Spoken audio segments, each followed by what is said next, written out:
Okay. Hi, everyone. So we're going to begin with our first chapter, which is the breakouts. And before we go any further, I just want to talk about the basic positions of ice hockey. So our offensive group is the left winger, the right winger, and the center. And their main job is obviously to generate scoring opportunities in the offensive zone uh, and use the forecheck a lot. They also have a big role in the defensive zone, which we'll talk about here shortly, but they have to play D as well. And they have to cover specific players on the ice while doing that. Our defensemen. So we have our left defenseman and we have a right defenseman. And their main job is to close gaps and ensure that there's no room for our opponents to enter our zone easily. Their goal is to protect the goaltender as well. They also can generate scoring opportunities from the point or if they're on the rush. And our goaltender's main job is to stop the puck and keep the net out of the net and make some good passes as well and from the net, behind the net or near them. And initiate the breakout as well.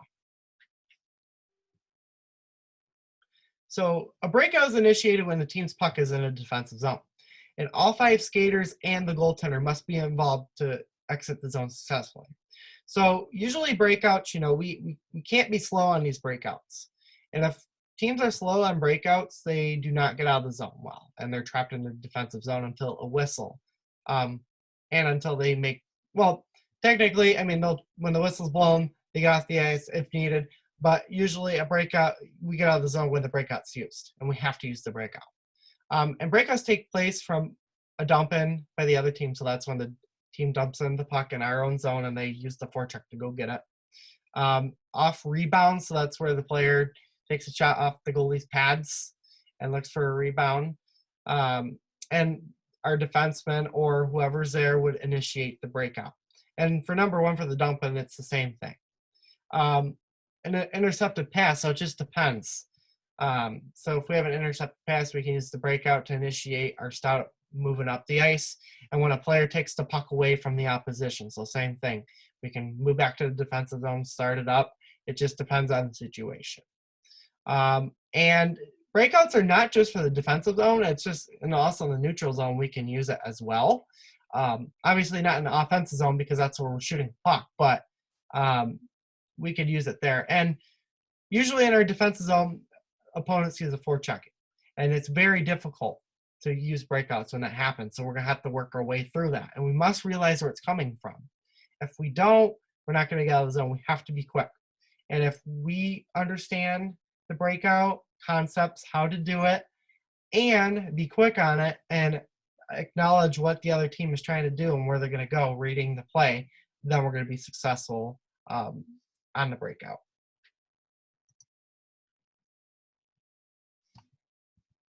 So we have some reading and pressure options. So defensemen deal with forechecking pressure from dump-ins, like we just talked about, rebounds, intercepted passes, or when a player takes away a puck. So 3 ways that the D could deal with this, which is the left D and the right D.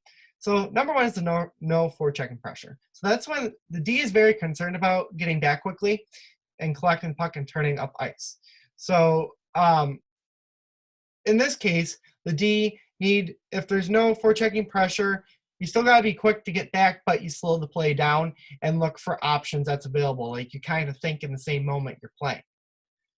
Number 2 is the close forechecking pressure. So when a forechecker is about 6 feet away, the D have to go back as quick as possible while checking both shoulders, left on your side, okay, left and right, different from mine, but to read the forecheck and make passing options available. So they're going to have to be quick because even on this play, they're going to have to skate. They're going to be so quick on this. It just depends where they are. So they can stop behind the net. Just depends. If they're coming in hard, you're going to have to make a quick pass. You're going to have to think faster, and you're going to have to look for those options. You can also turn, which we'll talk, tight turns. We can use that as well. And a quick, hard forechecking pressure. So that's when they're on constantly. So for the forecheckers on the right D, and looks like they're going to get hit. In our league, we don't hit, so we don't have to worry about it. But they can come and use, a pin or something. They can come and dig for that puck. They're going to pressure you hard. And the D, while going back to the puck, they must check their shoulders, like I said, and they have to slow down when you get the puck, because if you overskate the puck, they're going to get puck possession, and that generates scoring opportunity.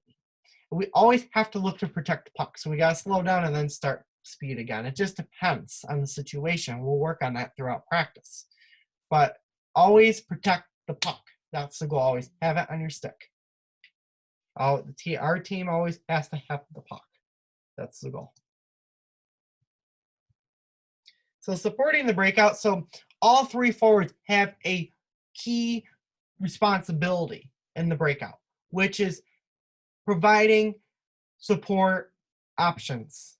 Okay, providing support options. You always have to remember, if we are not providing support options and getting open for the puck, for our D to pass the puck, we're going to be in trouble, because those forecheckers will come in, close a close gap, and they're going to get the puck, and we're going to be in so trouble. And breakouts are initiated by the defense, like I talked about. So I'll get my board here. I'll show you what a regular breakout looks like. Okay. All right. So let me put it this way. Okay, so here's our defensive zone. So usually the centers are in the middle. Okay, here we have a ring. Let's just say this is the right winger, the left winger. Okay, those are those sides, and it's a different area. So we'll talk about this in class more. But so our D are back here. So a D could be tight to they usually want to be tight to the post here, and there's a D going to get the puck. So D, in this responsibility, the winger is usually here, the left winger, the right winger is usually here, and the center is in this area, along with the D covering in front of the net. Now the D has specific options. They could do a D to D pass, so that D would have to move back, but in this case, we're just going to do a regular breakout. So the puck's here. So the D is going to look for the left winger right here, and that center is going to curl. And that left winger is going to make a pass. And then that center can move up. The right winger moves up. The left winger moves up. The D move up as well, but they stay back at the same time, if that makes sense. So the center can make a pass to the right wing or back to the left wing. It just depends on their opening. So the key for wingers is puck possession and checking pressure. So you want to make sure you're having the puck.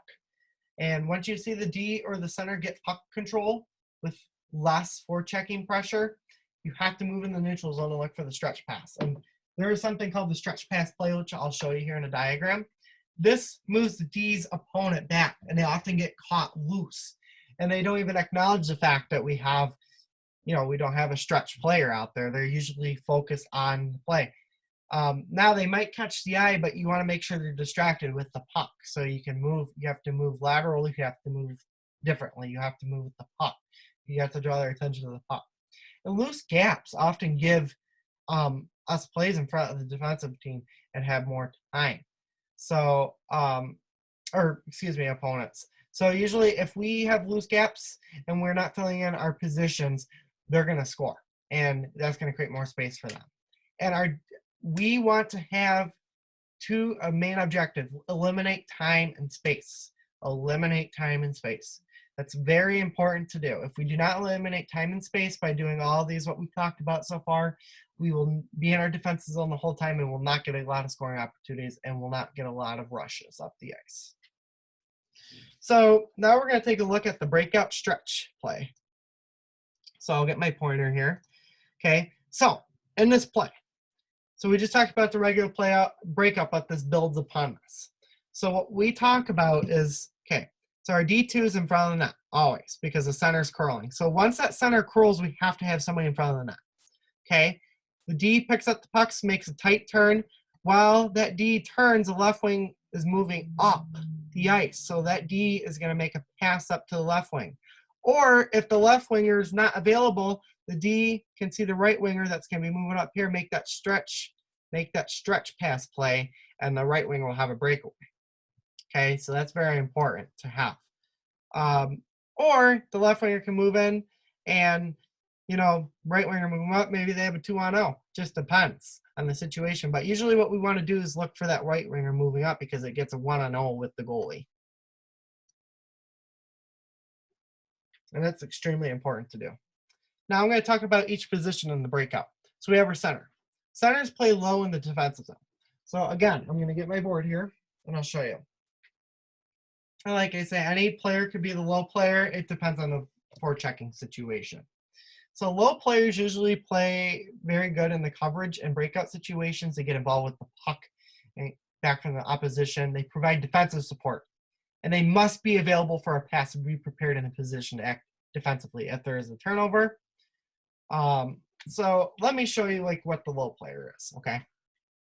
So the low player, which is the center most of the time, unless it's different, it's usually in the middle here, okay? So if we see, let's say a D struggling down here, okay, the center can come up here, come down here and support. Okay, that's the low player. This is the low player. He can come back and support the D. This D that's over by the far post is moving up and covering, okay? And the right winger, same position, left winger. You have to talk. Now, if it's in the other area, same thing. If this D is over here, this D that's over here, the center that comes down and helps, this D must be in front of the net. We can't leave the slot open to anybody. So that's the low player. The low player does like what the center does. That's the center's job. But if we had to switch positions, if like the left winger had to cover the centers, or if the D, etc., that's what would happen.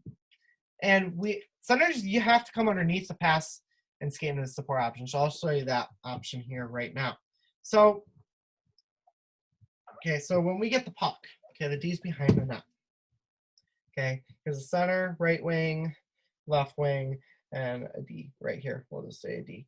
Just covering in front of the net right now. So what we want to do, okay, is the D can move back from D to D. That center has to be open because when we get that puck, they're going to be forechecking. So we want to draw the attention down here.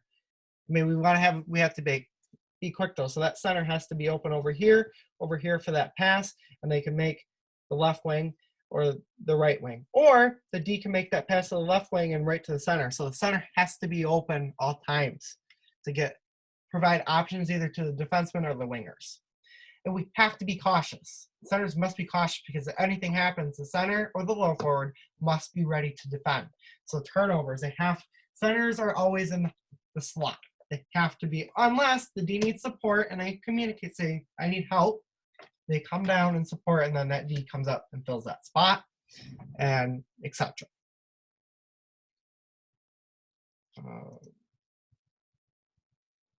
Okay, sorry, something's going on with my computer, but all right, let's talk about the strong side winger. So they're the closest winger to the center. And on the breakout, the strong side wingers must be available on the board for a direct or rim puck. So a direct puck is a direct pass, obviously, just a regular pass, and a rim puck is like not shooting it hard around the boards, but rimming it around the board, like shooting it around the boards. You're just tossing it around the boards. And I'll show you exactly what this means. So,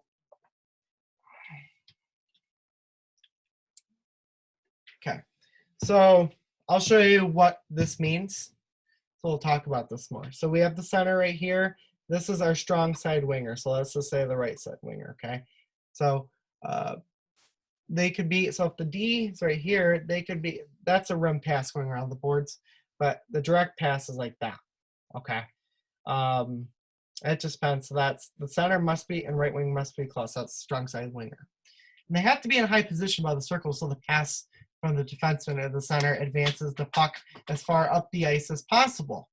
So in this position, that strong side winger wants to move up, okay? So it just depends. So if the defenseman in the center right here, center's always low, gets that pass, that strong side winger's moving up and they can rush up the ice, okay? But another thing is they can make that pass, that D can make that pass, and they're gone. That center moves up, the right winger's with them, okay? And if the opposition pitches down or closes down the winger when the pass is being made, so that means they're putting pressure. So once you get that puck, they're going to be on you. The winger must battle up higher on the boards. So what this means is, so let's just say this is our opponent, like their D, okay? And our winger's moving up. They're going to close that gap right here. That's our winger moving up, okay? That D is making that pass. They're going to, okay, up to here. Yep, that right wing's moving up. When that pass is being made, they're going to pinch that off. So they have to be ready to battle. That's a one-on-one. And if the center needs to come in, so that center can come in and support. as well. But we got to make sure too that we're covering. So that D would have to come in position, okay? And our other, yet that D would cover the high slot, our right wingers or left wingers over here covering this D. These two are going at it. And then we have our other D up here. So we just got to be careful too. If the center needs help, you know, we got to rotate. But we got to be careful we're not just going 3 guys or 2. You know, we got to make sure we're covering our position. So we have to make sure that happens. We're making as tight as possible. And we have to boxing out the pinching defenseman. You have to back him or her as the puck is being passed. So what this means is you have to box them out. So you have to make sure you're in a position. So it could be like, you know, for an example, the strong side winger throw over here. Here's the D. And they have to use their body to pinch them out. So they have to use their body. Or, you know, they can stop and turn and go. They have to box them out away from the puck. The breakout is lower, it will take longer and result more passes to over the blue line, which results in turnovers. We don't want to do that because, you know, we'll be in the defensive zone and we'll get a lot of shots against us. And our poor goaltender will not like it, and we're going to get scored on a lot. So we don't want to do that. We have to rush up the zone successfully. That's how we're going to be in the offensive zone. If we use these tools and keep using them throughout the year and years to come, we're going to be successful going in the offensive zone. And we must be strong in board battles to prevent turnovers and scoring chances. So we have to fight every time we go in there. We have to be strong, and we have to make sure we are concentrating on the puck. We're pinning the puck against the boards. We have supporters, and being sure we can make a pass back to the goal. It just depends on the puck. But we have to battle and win those battles all the time. All right. Our backside winger. So this is the farthest winger from the center. So like we just talked about. Just do a recap. Okay, so center, I mean, it can happen on any sides. Strong side winger, they're close. Here's the far side winger. So in this case, it'd be the left wing. Okay, the backside winger must skate with one of the 3 routes, and I'll show you, we'll explain them here. So when a puck advances to the far side, the winger must move across for support and a pass or move to a puck that is chipped off the boards in the neutral zones. And from this, it develops more opportunities and options to make passes. And it's easier than long cross-ice passes because a lot of cross-ice passes turns into turnovers. And when the second one is when the puck advances up the far ice, the winger must stay wide so that they can avoid checking pressure from the opposition. And this is more difficult to make, and it provides more difficult for the opponents to go against. It provides more skating room, and it provides more options to drive in the wide lane. And the last one is wingers can leave the zone early and be available by moving in the neutral zone. Very effective. The opposition will have to back one of their defensemen out of the zone, and it makes it easier for the wingers to come up the ice with the puck or when the pass is made. So we got to make sure we're doing that. So I'll show you what this means. So step 1, when a puck advances to far side, okay, the winger must move across from support and a pass or move to a puck that is chipped off the boards into neutral zone. Okay, so here's our backside winger. Excuse me. Backside, BW's backside wingers, strong wingers over here. Okay, so puck that advances to the far side, so that's over here. Okay, the winger must move across for support, so they got to move across. Okay, so if the puck's over here, that D can move. You know, that winger can come up a little bit, up, and the D can make the pass. It just depends. It just depends, or they can move up. So you know, that strong side winger, if they have the puck, they can make that pass up to that winger, or they can move that puck that's chipped off the board so that winger can chip out the boards, that backside winger comes in and gets that puck and carries it in. And when the second one is when the puck advances up the far side, the winger must stay wide so he or she can avoid checking pressure from the opposition. So what this means, okay, so it's up the far side. Okay, it's up the far side. the winger must stay wide. So if the puck is right here, that strong, or the backside winger is starting with the puck, they must stay wide of the player. So if the D's over here, they have to stay wide, okay? They have to stay wide. So they have to keep going. They have to stay away from these players. Use your body, okay? Use your body. It's very important. Keep the puck away from them. And wingers can leave the zone early and be available by moving to the neutral zone. So like we discussed, if the D has the puck, this winger, okay, the backside winger, excuse me, they can move up to the middle of the ice like we saw in the stretch play, except it's on a different side. So that D could hit that person right there. If they skate up, make a pass to that D, or that D skates in the middle, gets wide, looks for a pass. Or could rims it off the boards, okay, and the backside winger's up here for a breakaway. Okay, we'll explain more of this during class. I don't know if you guys saw that, I'm sorry, but this rim, backside winger, go gets it, okay? We'll talk about that more during class too. Okay. All right. So now we have the goaltender next. So goalies are usually restricted in areas they are allowed to handle the puck. Okay, and I'll show you the areas the goalies want to be in. Okay. So the goaltender, you're in the crease, obviously. So either if the puck's here, you can play it out if it's coming out, but if there's forecheck, you want to stay back. Okay. Now, if there's no D and you think you have enough time to go get the puck, you can go get the puck. But usually if it's dumped in, you can stop it and play to the D quick. But if there's a heavy forecheck, stay in the net. Okay. But if the forecheck is net, there's no forecheck. If there's like a line change or something, then you can play the puck. You can look for passing into options, like the wingers or the center. You can stop the puck. The D can come get it. You can rim around the boards for the wingers. It's totally, we can have different options. And goaltenders must be able to pass the puck on line changes like we discussed. Set up the puck for the D like we just said behind the net. Move the puck by forechecking pressure to a waiting team or an area where teammates can get the puck first. Okay, so with this one, we're looking at, the goalie.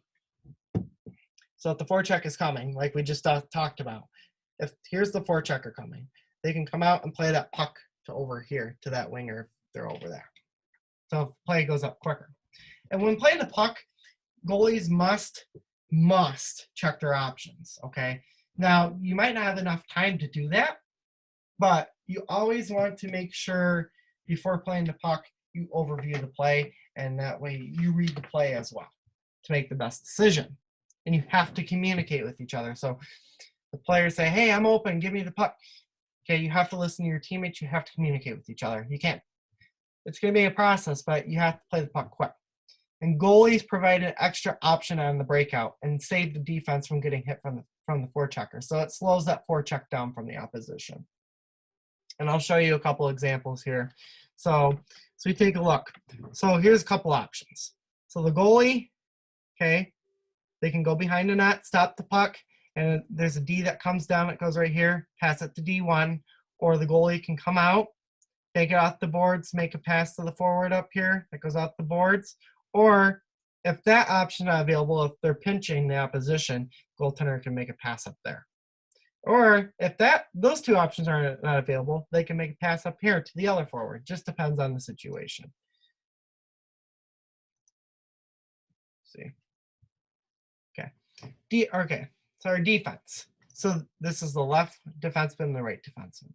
So the defense needs to be prepared to move in the breakout once a successful pass is executed. And the D needs to stay at home and keep the play in front of them. So what that means is, and by doing this, it eliminates attack options. But what this means is the D needs to play their position, not go into the offensive zone deep like the rest of the forwards, because we're not going to have anyone back. So if we're looking realistically, and I think there's a couple diagrams I'll show you. But if we're looking on the board, okay, so here's our D, okay, D up here, D up here. All right, so the D with the puck, okay, they can make that quick pass up to the winger, but usually when the forwards are down here, those are our forwards right here, if you can see. The farthest D you want to go is right here, okay? in the offensive zone. But unless someone rotates, so like let's just say if the D moves up with the puck, then probably the center is going to have to come back and cover their position. So we want to make sure that everyone's playing the position they need to. But if we need to switch, we have to communicate that. But D usually need to stay home and cover their position like we talked about at the beginning. And D need to jump in the play. Some D jump in the play in order to generate more speed and quickness. And the puck moving D, it holds a more defensive position after making a pass. But the backside D, like we're going to talk about, they move up the ice. So they have to jump in the breakout. And the backside D is in a better position to read the play because they're not retrieving the puck and is waiting for the net to play develop. When centers are caught down low, the D need to be ready to cover the position. So like we talked about, when the center goes supports the D, then one of those D that move up and cover that center's position.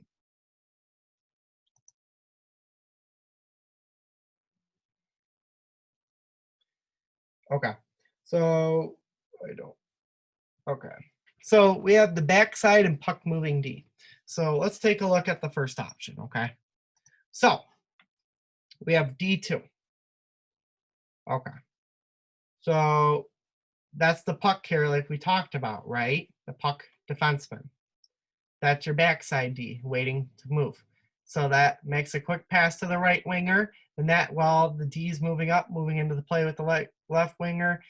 Okay, so it could either make a pass or they can move up together. So that D1, that left wing and right wing need to move up together up the ice, while the center and this D need to stay back and cover the defensive zone. Like we talked about, the farthest, the center in this case, and the D2 can be up here. But their job is to, defensive job is to watch this and watch this when the offense plays in the opportunity, just defending.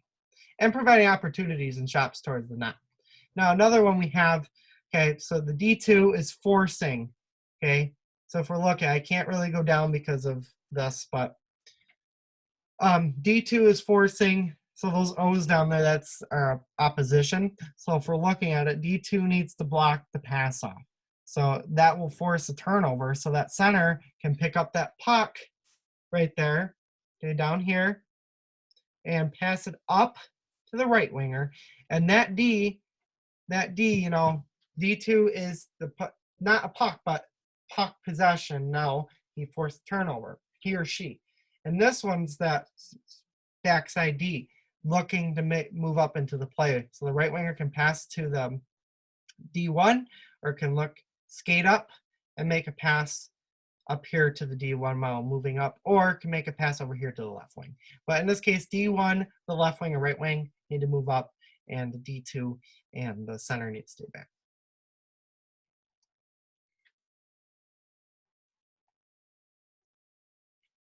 So if we're looking at a breakout from a defensive alignment, so if the puck's dumped in this corner, okay, and it's kind of hard to do this, I'm sorry, but the defenseman, okay, here's our D2, okay. Now, usually this is the regular breakout. So obviously we see the center and the Ds. We always got to have two people in front of the net here. We got a left wing, right wing. So the D2 is chasing at the puck. They're going to make a pass behind the net or even into the corner. It could be either a rim. That D1's going to go retrieve that puck. Now they can either move up with the play with the left wing, but in this case, you want to make a pass to the left winger. That center is going to provide another option. So the center will be here, left winger will be here, right winger will be here. So that left winger can make a pass here, pass back, but usually you want to move forward with the puck. So be careful. If that D1 wants to skate up with the puck, that center and D2 are going to have to stay back while left wing and right wing give support options with the defenseman. So I'm going to talk about the up breakout play. So that's when the D2 calls an up. So that means, so D2 means I'm moving up. And D1 must understand when he or she touches the puck and turns up the strong weight and make a play to the board winger, which is the left winger in this case, or the center. And D2 has read that the other team has taken away the net or the backside. So during the forecheck, our forecheckers are going to be definitely coming down here. So they're going to be pressuring here and they'll be around the net. So usually you're going to have the D cover the point here, so it's going to block some options. But in this play, D2's option is getting the puck moving right up the strong side. C supports low, and the right wing moves cross ice. So the puck is here. So once, when that puck says up, you have to scream up. They're going to turn, make a pass to the left wing.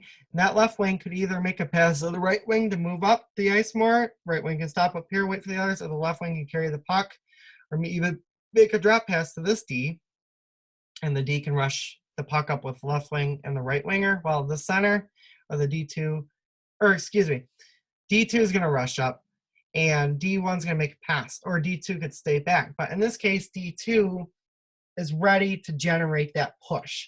So as you see, D1's going to make that quick pass, the left winger is going to go up with the right wing, D2 is going to follow, and the center is going to stay back and support. Now this is a support option to make another pass. The center can go up with the left winger and the right winger, but usually the center, in this case, the center and the D1 want to stay back because D2, or even D2 could just move up, make a stop, pass, and then that way the center, the right wing, and the left wing get up.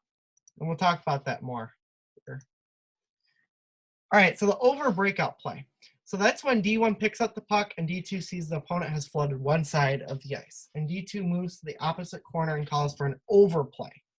D1 makes a direct pass or banks the puck off the boards to D2, and D1 moves the puck quickly, acknowledging the fact not to carry the pressure towards D2 and then passing up. And if it happened, the forechecker would continue to easily follow through and get on D2 while receiving the pass, and they can intercept that pass, and that could get a scoring opportunity. And the C supports low, the right winger supports the boards, and the left wing across in support. So as we see in the diagram here, and I'll show you, so as we take a look, okay. So D1 is going to skate, pick up the puck. So D2, once they get that puck, they're going to make a quick pass. Now, they're going to have to be careful. They're going to have to be careful because there could be a forechecker coming this way. So they either do a rim or just make a direct pass. So usually do a rim if someone's here, but they're type boards, make a direct pass, or even stop, go the other way. But in this case, D1 is going to skate, make that pass to D2. D2 is going to make a quick pass to the right wing, to the left, and the right wing. The right wing will make a pass either the left wing and then to the or to the back to the center when it curls up, and then to the left wing. Or the right wing can carry it up and dump it in after crossing the red line here and using a forecheck. But usually in this play, the left wing, center, and right wing are going to be together, and the D have to stay back. And we'll talk more about that in class. So we have the wheel breakout option. So the D1 has a step on the forechecker. So D2 wheels, so that means skates hard, and D1 quickly rounds the net, leaving the forechecker trailing. And they use the net as a screen for the forechecker to cut tight on the wheel. So we're trying to prevent more forecheckers from coming in and more pressure. So D2 holds the front of the net until D1 makes the player gets up with the play. The center supports low, left wing moves across the ice, and right wing provides a boards pass option. So I'll walk you through this one too. Okay, so D1 picks up the puck, is going to skate behind the net, takes a step, wheels. Okay, so D2 is going to make that call. So he or she's sitting there looking at the play and say, wheel, wheel. So D1's going to wheel and lead the forechecker trailing. So that means that forechecker is going to follow. So at this point in this play, the D is going to make a pass to the right wing, and the right wing in this suggestion could provides that option for the D. But they can either pass it to the left wing, which moves up, or to the center, and then those three come in the zone together. Or the right wing can come in, just depends. Usually we want to have the puck on our sticks, but if we're getting pressured, usually want to carry the puck, and if you can't have enough room here, you dump it and forecheck. So you either have that passing option to here, or you can come in and dump it if there's no room to go in. Okay.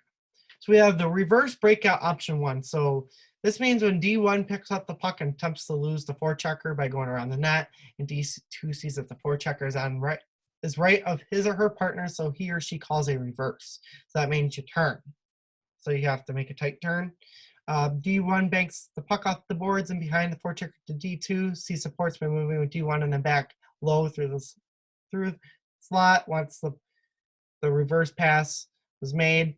And the left winger moves inside and then out the boards, ready for an outlet pass. The right wing is prepared for the up pass from D1, and once the pass is made, the right winger crosses it to support the breakout, and D2 passes to the center or left wing. So I'll show you here. So in this case, we see D1 carrying. We have a forechecker following, then quickly turns, and then that D2 is going to move down. While after he or she comes over the red line, D2 is going to come down, receive that pass, make a pass to the left winger that moves here. Then that center's trailing, so the left winger could pass here or to the right winger. So usually D2 can look at the left winger or the center, so that D2 could pass to the center as well, and then up to the left wing. But usually the right wing will provide a more support option, so it'll be more open. So if the left wing or center is being pressured, they have the option for the right wing to make a pass there. All right, and then we have the reverse breakout option 2. So that's when D1 swings behind the net. C moves to support, and if D1 reverses the puck, C can continue moving towards the boards, and the right wing can move to mid-ice to support the reverse to D2. So if we take a look at this option, okay. So same thing. We have a forechecker forechecking D2. Makes a quick turn. So D2's not making a turn. Well, they can swing, but at this point, they can come in, swing, or they can make a back pass behind the boards. D2 comes down, follows, gets that pass after D1 crosses that red line right there. And D2 can make a pass to the left winger, or D1 sees the right winger right here, they make a pass, but that center is going to get more open. So if the left winger is getting pressured, he or she will have the option to pass the right wing, and if right wing is about to get pressured too, they can pass it to the center. And that center could go for a breakaway there too. It has many options. But that left winger usually gets that puck. If not, that left winger will come back down, probably look for the right wing, or even rim the puck. It just depends on the situation. Okay, and now we have the rim breakout option, and this is what we were talking about. So used when the opposition, this is used when the opposition is putting on a heavy forecheck, so it's constant boom, boom, boom. So D1 goes back for the puck and quickly rims the puck to the right wing, so that means shoot, not specifically shoot, but just toss it around the boards. You don't want to shoot as hard as you can. You just want to get around the boards. C supports from underneath the left winger moves across and support, and the right wing here must control the puck or make a play, chip it in behind the pitching defenseman, or skate with the puck. So I'll show you here. Okay, so D1 skating with the puck, then rims, sees that forechecker coming in.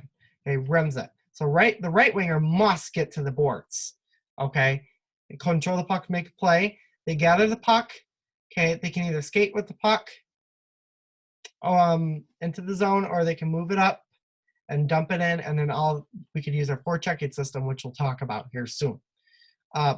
Or if the right winger, has a quick pass, we don't usually want to make a quick pass back, but the left winger moves up a little more, we can look for a stretch pass, or the right winger can make a back pass to the center if they're open. But again, we don't want to move the play down low too much. We want to move it forward.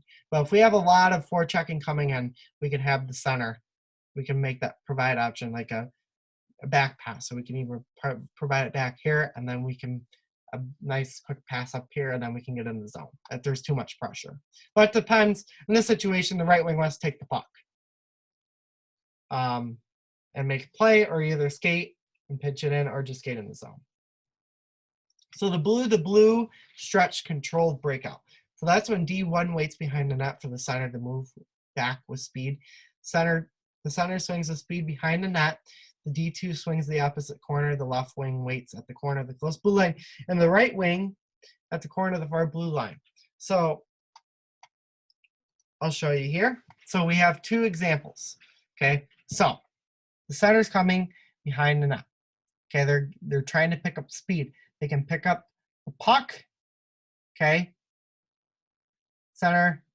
Okay, the center skates here. that D1, while the center picks up the puck after, D1 has to get quick here. Okay, so the center can provide that pass here. Okay, or can make that stretch pass to the right winger, or can make that pass to the left wing when it's coming in. Now D2 over here is swinging. Like I said, he or she's trying to see if they need to move up into play. So if we see, the center, that's the plan, that backside D. So D is probably going to rush up in this play. So we just take a look, okay? At this point, it just depends on the speed. So the center, in this case, we usually want the center to move up because they have enough speed with the left wing and right wing. The D2 is going to swing. And maybe, D1 could pass back to D2, and D2 could make that stretch pass up to the left winger. But in this case, the center wants to pass either to the D1, and D1 make a stretch pass up here, either to the left wing or to the right wing. It just depends on the open options we have. And for B, okay, center comes behind the net. They fake of getting the puck. They just come behind the net, don't even pick up the puck. And the D1 skates up. Okay, like I said, there's a provide option that backside D could pass up D2, and they could skate up. They could pass that up the ice once that right winger comes over here, or can pass up to the left wing. And even if D2 doesn't have enough room, D1, if the left wing is open, D1 can pass up to the left winger once they curl. And the center, there's another option for the center. Center's going to come up. You could pass here with speed and make a pass to the left winger. This depends on the situation, but that's another good option you can use. And then we have the strong side slant controlled breakout. So right here is when D1 waits behind the net for the center to swing. Center could swing behind the net or into the far corner. And the right wing swings on the same side, but a bit higher than the center. The left wing stations himself or herself at the center, ice along the boards. D2 waits deep in the corner. And D1 passes D2, who has three options. So they could pass the left wing, who could pass the chip to the right wing and slide it across mid-ice, pass to the right wing, or pass across the center on the far side. So I'll show you here what the options are. So D1, waits behind the net. So the center, usually at this point, the center does not get the puck here. It just swings to gather speed. D1, okay, will make a pass to D2. D2 will skate and look at three options. So we can either see the left wing. Okay, so if D2 passes the left wing, that left wing is going to pass to that right winger that's coming in. Or they can chip, he or she could chip out the boards and the right winger can go get it with the speed. Okay, number two is D2 can look at the right winger coming up, and then that right winger can make a pass to, that right winger can make a pass to the center that's coming over here, or to the left winger, and the left winger can dump it in. But usually when you get the speed, you usually want to just come in. And that left winger can dump it in at the same time as well. Or D2 can look for the center, and that center has that bunch of speed come in the zone, and the left winger or the right winger come in and support him or her. Then we have the three high controlled breakout. So that's when D1 waits behind the net for a few seconds. All three forwards stay out high in the neutral zone. D2 supports D1 by moving wide into one of the corners. D1 steps out and makes a pass to see the center curling in the mid-ice to the left wing or right wing, who are moving up to posting up. So posting up is meaning positioning, getting ready in the position to generate an opportunity, or a pass, just a pass. A good pass to create space for a good pass or scoring chance, and rushing up the ice. And as center's under pressure when receiving the puck, he or she may chip it in and create a foot trace for the left wing or right wing. So let's take a look at this one here. So D1, okay, we have that backside D, like we talked about earlier in the PowerPoint, swinging, okay, so they can get, and D1's going to curl up with the puck. So he or she has three options. Number one, give it to left wing, that's curling here. Number two, the C that's curling here. And when C gets the puck, C will have to obviously give a pass, go in the offensive zone, then make a pass, or can make a quick pass to the left winger and cross the ice, because the puck has to enter the zone first. And if you go over the line before the puck does, that's offsides. And we'll talk about that later in chapter. Or the center can give a pass to the right wing, and then that right wing can go in, or center can bring it in, make a pass to the right wing. Or D1 can make it to the right wing, and the right wing skates it in. And there's a video here for you guys to watch. I'm not going to play in PowerPoints or any videos. You guys can click the link here. It'll bring you to the breakout video that I think is very useful for you. And if you watch this video, it's a little bit. So just click on this link here. I'll show you guys.